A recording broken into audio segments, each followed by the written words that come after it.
بسم الله الرحمن الرحيم. الحمد لله رب العالمين والعاقبة للمتقين، والصلاة والسلام على نبينا محمد وعلى آله وأصحابه أجمعين. أما بعد، شرح كتاب دروس اللغة العربية لغير الناطقين بها من الجزء الأول. إنك بعوني الله تعالى مدرس خضر دوام دهم از شرح کتابی درس های زبان عربی برای کسانی که با عربی حرف نمیزنند. درس امروزی ما درس الرابع عشر، یعنی درس 14.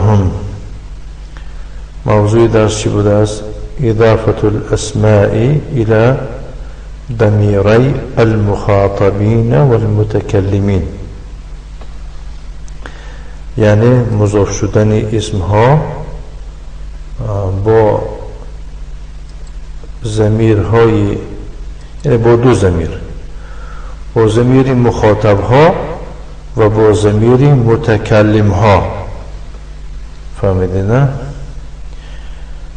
الاضافة الى ضمیر المخاطبین، مثال برای آن اسمی که چی شده است؟ اضافه به ضمیر مخاطب ها شده ایستاده است.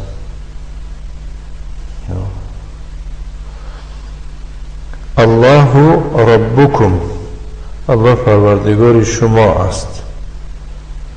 النبی محمد صلی الله علیه و علی آله و سلم نبیکم، پیغمبر محمد صلی الله علیه و سلم پیغمبر شما است.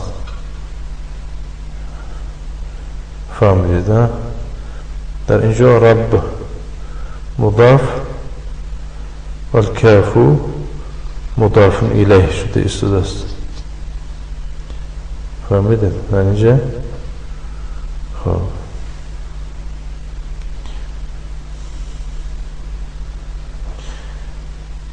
نه و کاف در اینجا چی می باشد؟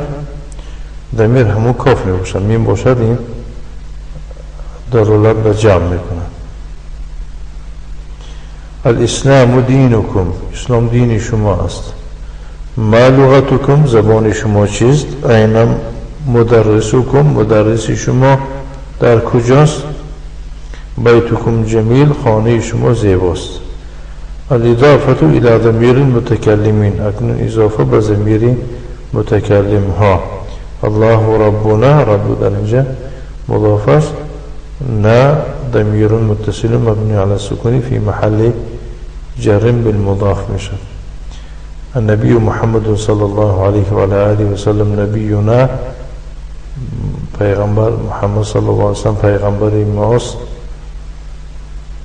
الاسلام دیننا، اسلام دین ماست. اللغة العربیة لغتنا، زبان عربی زبانی ماست. این مدرسنا، مدرسی ما در کجاست؟ بیتنا جمیل، خانه ما زیباست. میفرماید که ربکم، رب مضاف، کم مضاف الیه. ربنا، رب مضاف، نا مضاف الیه. ضمیر الجمع للمتكلم، ضمیر جمع متکلم نحن، ضمیر منفصل می باشد. نحن مسلمون، ما مسلمانیم، بکی ما مسلمیم. نحن مهندسون، ما مهندسیم. نحن حفدة المدیر، ما نبیره های مدیریم. ضمیر الجمع للمخاطب، ضمیر جمع برای مخاطبین، ضمیر چی می باشد؟ منفصل برای مخاطب، جمع مخاطب. انتم، انتم مسلمون، شما مسلمید. انتم مهندسون، شما مهندسید. انتم حفدة المدیر، آیا شما نبیره های مدیر هستید؟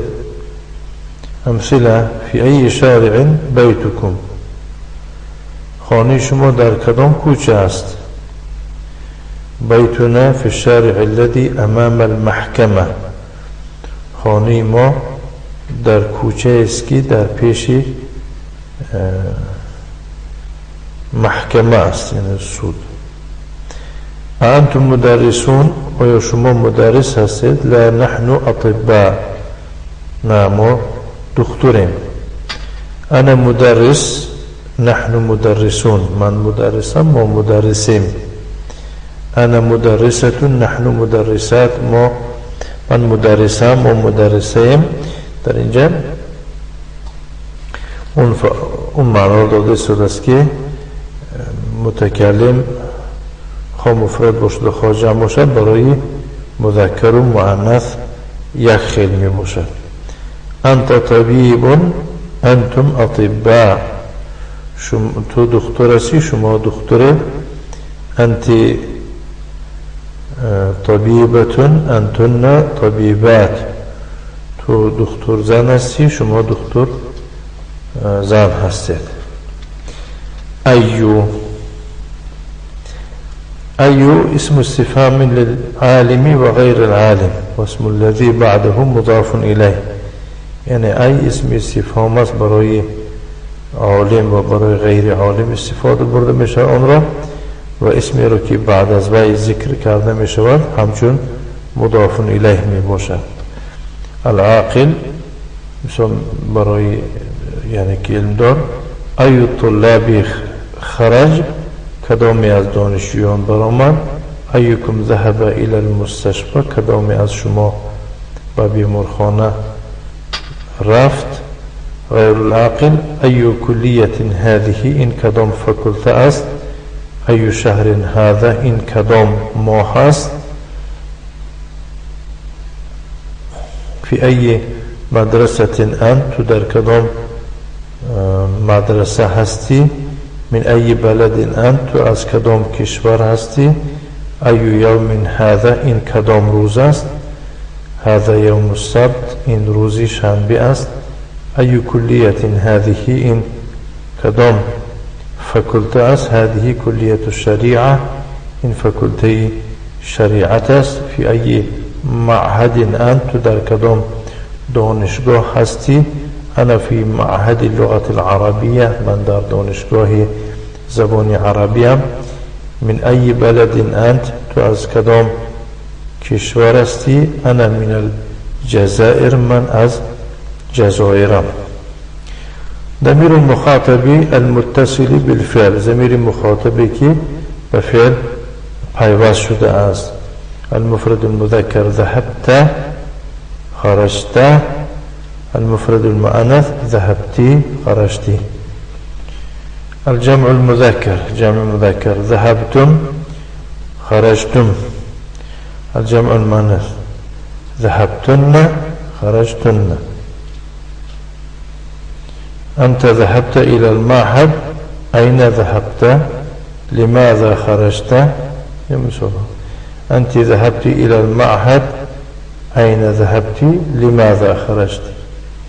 أنتم ذهبتم إلى المعهد، أين ذهبتم؟ لماذا خرجتم؟ أنتن ذهبتن إلى المعهد، أين ذهبتن؟ لماذا خرجتن؟ شرب رمضان. ذهب فعل، تو فاعل. فهمت؟ ذهبتم، ذهب فعل، تو فاعل، ميم علامة الجمع المذكر. ذهبتن، ذهب فعل، تو فاعل، النون المشددة علامة الجمع المؤنث. أنا ذهب خطأ، أنا ذهبت صحيح. أنتم ذهبوا خطأ، أنتم ذهبتم صحيح. أنتن ذهبنا خطأ، أنتن ذهبتن صحيح. العلم الأعجمي، العلم الأعجمي لا ينون، ممنوع من الصرف. يعني علمی که غیر عربی است تنوین نمیگیرد، وغير ممنوع من الصرف بيان إبراهيم يعقوب جبريل ميكائيل ويليام لندن باكستان خلاصين هاي غير المصرف بوشان فيه علتان من 9 علل أزنو علات دتا علات بوشان فمدت العالمية والعجمة العالمية والعجمة إبراهيم خطأ ويليام خطأ نكتفي وصلى الله وسلم على نبينا محمد وعلى آله وأصحابه وسلم تسليما مزيدا الحمد لله رب العالمين.